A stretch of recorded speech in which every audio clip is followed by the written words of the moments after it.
What it be? June 16th. You dig? Shout out to all my Geminis out there. This be your boy POC.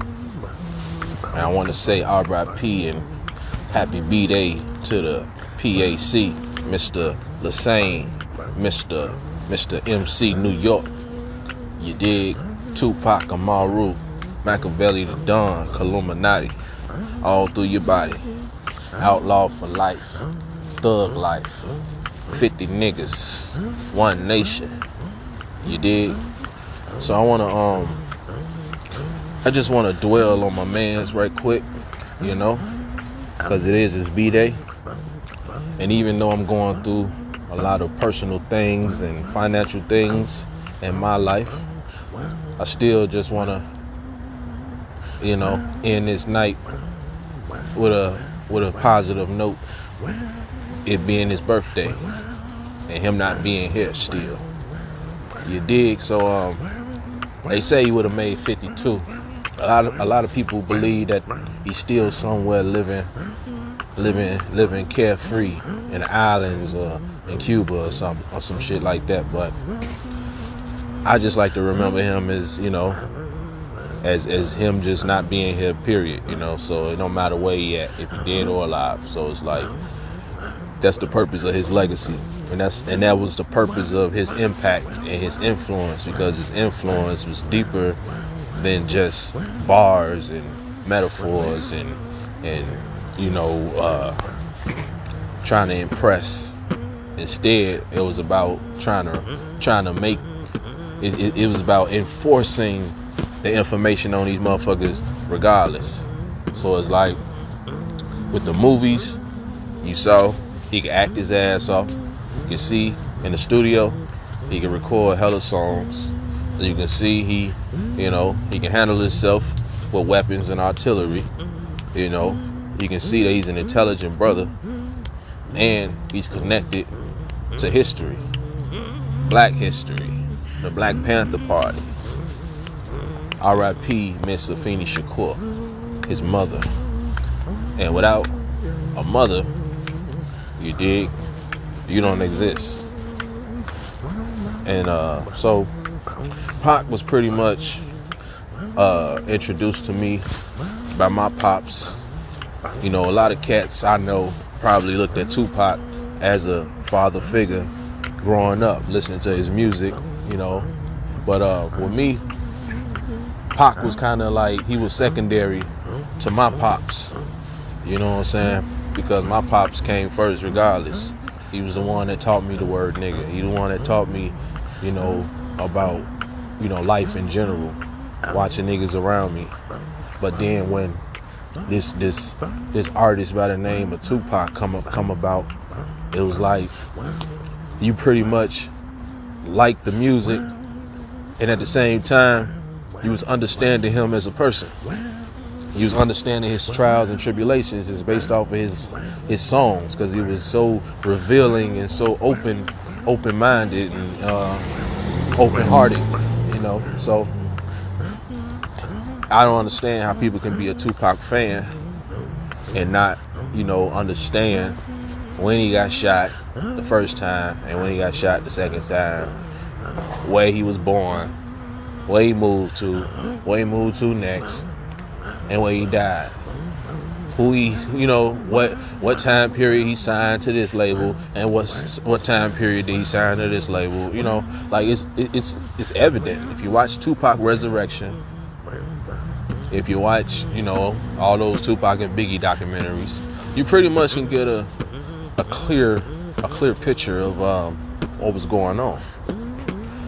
And you know, you got YouTube, so YouTube exists. So for all you youngins out there, or all you niggas my age or older, claiming that you Tupac fans, but you running around here not able to uphold the conversation. You know what I'm saying, me? Go ahead, do your research, do your Googles, and then come see me personally, because, you know, I got a lot of CDs on deck, you smell me? But yeah, my pops introduced me to Tupac, you know, like from day one. See, I was born March 4th, 1991. Pac dropped his first album in 1991. Did his first movie, his second movie, but his starring role. First starring role, because y'all know he was in that movie with Digital Underground. With I believe it was Nothing But Trouble. Or I believe that's the name of the movie. But I know it was like a horror comedy with Chevy Chase, I believe. You know, if that's wrong, y'all feel free to correct me in the comments or message me. But yeah, see, my pops, he challenged me on that shit one day. He was such a Tupac fanatic. He asked me, he was like, I bet you, he was like, nigga, I bet you don't even know Tupac's first movie. And I was like, Juice? I'm like, hell no, nigga. I'm like, nah, it is Juice. I'm trying to tell you. Like, I'm arguing this man down about Tupac. You feel me? And then he pull up the movie and shit. And we sitting there watching it, you know, up until the point where Tupac actually appears with Digital Underground. R.I.P. Shock G. The Humpty Hump. Yeah. The whole movie wasn't based on Tupac as a starring role, so he made an appearance. But as far as him being on film, that was his first movie. So yeah, man, shout out to my pops for the introduction. You did, cause whatever I didn't get from pops, I got from Pac.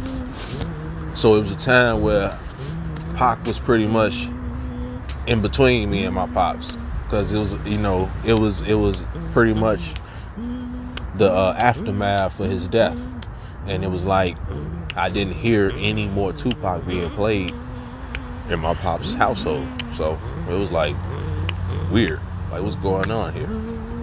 You know, I remember I even bought the double disc CD, the Better Days album, and I remember playing or leaving the CD in the car on purpose, hoping he'd find it. And then I remember he discovered the motherfucker. He looked at it and he was like, why is this in here? I was like, why is it? What you mean? And I was very confused, you know? But I don't know. Maybe he looked at him like a family, like a relative in a way, you know?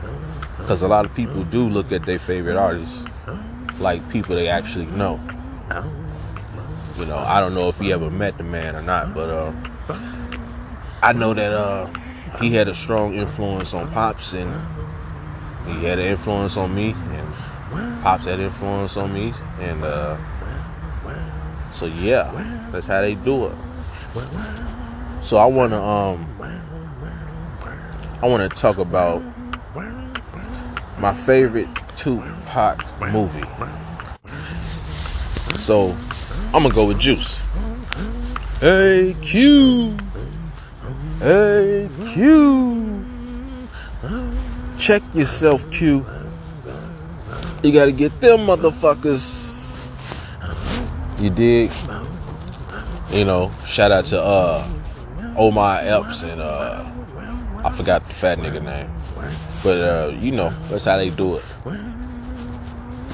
Raheem. That was Raheem. You killed Raheem. And yeah, man.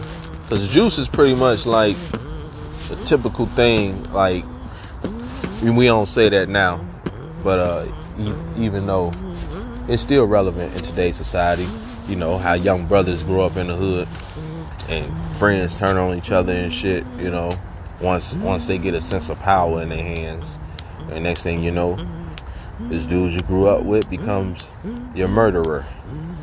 You know, that nigga you gotta watch your back for. He might take your life. You dig? Y'all mamas know each other, y'all daddies know each other. Now none of that means nothing. But yeah, I'm gonna go with Juice. Pac's official first theater movie. You dig? And because, you know, it was pretty much Pac before he went bald or whatever, or he cut his shit bald. I don't think the nigga was receding, but yeah, it was like, it showed the true beginning of Tupac, and it showed the, you know, the time period. It lets you know that, nigga, this the 90s, nigga.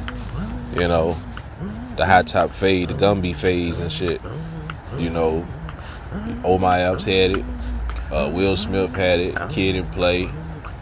A lot of cats had the Gumby. But shout out to my time period. Shout out to my birth era, man. March 4th. But today is about the Gemini. You dig? I smoke a butt to take the pain out. If I wasn't high, I'd probably try to blow my brains out. I'm hopeless. They should have killed me as a baby. Now they got me trapped in the world. I'm going crazy. Forgive me. I don't have a favorite Tupac album, but the ones that do stand out will be All Eyes on Me and Makaveli, The 7 Day Theory. Because those two albums were like a time period where I can remember vividly, where I was living with my pops on the west side of Chicago, East Garfield Park, near West Side area, G Street to be exact. And I remember hearing songs like, we gotta go, we gotta go, we gotta go, we gotta go.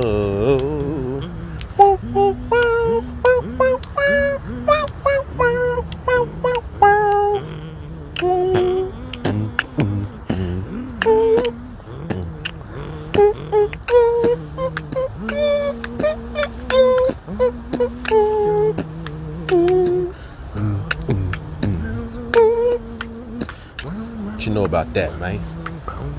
I remember hearing shit like, I got keys coming from overseas, cost a nigga 200 G's. I'm a street commando, Nino, for example. This lavish lifestyle is hard to handle. R.I.P. Big Sight. You feel me? Like, that shit is engraved in my memory from being 5, 6 years old. You smell me? So I can't tell you how I remember this shit, how I know this shit. All I know is I listened, I heard it, it was played in front of me when it dropped. So therefore, this is what I know. This is how I produce my music. This is how I model my lyrics. This is why I rap the way I rap. The stuff I rap about. People wonder why I choose the topics I rap about. It's because of this motherfucker right here. This cat, this bald head nigga with the bandana, with all these tattoos, who just don't give a fuck. Who got all the girls, they got all the niggas hating them, or they trying to be down with them. Or they trying to change them, trying to lock them down, trying to shoot at them. They did shoot him, didn't kill him. He go to jail, still dropping music. Get out of jail. Signed to the biggest record label in the world, Death Row Records. Now, nigga, he already was in Cali. Now he in Cali even more. You feel me? So niggas was hating. Niggas saw this nigga was charged with the rape, the sexual assault case. So niggas in New York, where he was from, never shunned it. But niggas, it was all cool. But then as soon as he go to jail for that charge, they assume the worst. So niggas tried to shut him out, make jokes, you know, tried to basically, if shit would have went their way, he would have been in the boat of all these niggas they make jokes about. You know, they would have just threw him in the boat as R. Kelly or some shit. But you don't think about Tupac as the R. Kelly situation, because he overpowered that shit, because his true fans knew his true self, and he knew his true self. And then he, you know, Death Row Records supported this. If they wouldn't have bailed the nigga out of jail, if niggas believed that he was truly about that. And his music truly showed that. He always gave love and appreciation and acknowledgement to the women, his mother, his sisters, his aunts, or any woman he's trying to, have a relationship with. But he always had that other side that developed because of, the women that played him, because of the niggas that tried to play him. So anything negative to do with Pac is because of his society, because of the people that was around him. The people, they were the influence. You feel me? And he just gravitated towards his environment. He adapted to his surroundings. He got down, or it was either get down or lay down. So shit, he got down. You gotta make a choice in life. Slavery is a choice. So whatever you choose to follow is what you gotta ride for, regardless of what regardless of what a motherfucker try to say against that. You gotta ride for that. Point blank period. And ultimately, Pac lost his life being just that. A loyal friend. A true homie. It's my homie's call. Strictly for my niggas. I mean, he told you that. It wasn't nothing he was hiding, He was just telling you, he kept reminding you over and over who he was in different ways. Up until the day he died. And even when he died, this shit wasn't over with. You still had all these double disc projects, all these collabos, Outlaws album, Still I Rise. Then you got these joints they done threw together with Eminem and 50 Cent. They even had this, man, they had a lot of joints. And I ain't mad at them, Shit. When you broke and you ain't got the vision that this nigga had, of course you gonna take advantage of his fortune when he gone. He know you gonna do that. That's what he told you. Niggas talk a lot of shit, but that's after I'm gone. Because they fear me in a physical form. You feel me? So, this is the type of shit, this is the type of life, this is the type of image, this is the type of career, this is the type of idol that has been provided for me growing up in the era I grew up in. You dig? But yeah, man. 04L. I want to give a shout out to everybody out there keeping the man legacy alive. And I don't appreciate the nigga Snoop, man. That nigga Snoop, he need to get this story right, man. Cause I got that damn House of Blues DVD. You sitting right there on the stage with Pop, laughing and giggling every time he mentioned something about Biggie and Faith Evans. Now, here we go, 2023. Now you want to flip the script and act like you was never with the shits. Keep it real, man. That's all. If you gonna throw yourself above the situation, make sure you correct the mistake and make sure you acknowledge that you was a part of it. You just want to separate yourself from history? Nah, nigga, can't do that. That ain't real. But that's all I want to say. I want to say peace and love, and man, I hope everybody have a blessed summer, even though it ain't that long. It's only 3 months. And I want to say I appreciate everybody for tuning in and chiming in and sharing my material and continuing to support me as a rap artist and lyricist, MC, spitter. I'll be hitting the stage sometime in the future. I ain't gonna lie to y'all. I'm not truly inspired at the moment, but hopefully this year I get back in the tune of things. But for sure I'm gonna do more podcasts, because the West Side needs a voice in the Chi. It ain't all about the West. It ain't all about the South Side, man. if we gonna acknowledge one, we gotta acknowledge all or none. You know. So happy B-Day to the Don once again, and shout out to all the outlaws worldwide. Thug life, they still living it, even though I ain't living it. You dig? Peace out.